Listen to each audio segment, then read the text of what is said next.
So I matched with a girl in Tokyo, Japan through online dating, and she made a plan to have me deported out of the country. Here's the story of why I'm not mad about it that highlights how sketchy online dating can be for women in parts of Tokyo. So I had just moved to Tokyo from Osaka. I was single and I didn't know too many people in my area, so I started swiping online to try to find someone to meet up with.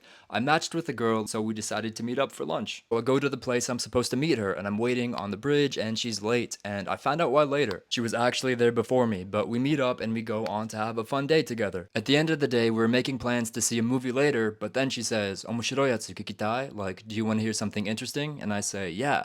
And then she leans in and tells me, "I can tell you now because I found out that you're cool, but my friends and I were actually suspicious that you were a sketchy host and you might stalk me and extort money from me. So we looked into it and we researched how to have you deported from the country if that was the case."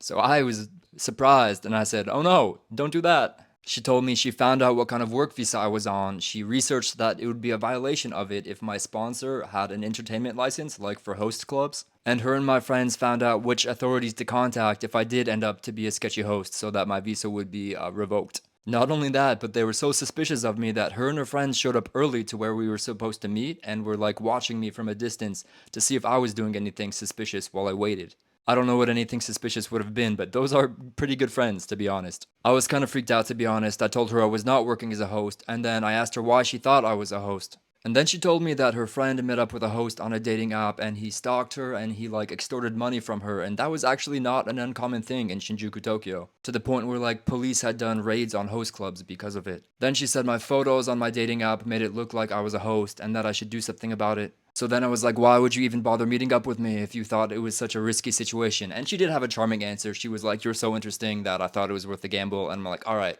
She won me over with that line. And it didn't help though. Like the next time we met up, she took a photo. I was wearing the exact same outfit as a host on a poster. So be aware of that, I suppose, if you move to Tokyo. And we ended up dating for a bit, but decided we were better off friends in the end. And I'm still friends with her and her friends group, and we hang out every now and then. And I will tell you, friends that will go with you to a date to scope out if they're legitimate, like some kind of shadow organization, are interesting friends. But yeah, be careful if you're on a work visa. If you're dating guys in Tokyo, be careful for sketchy hosts.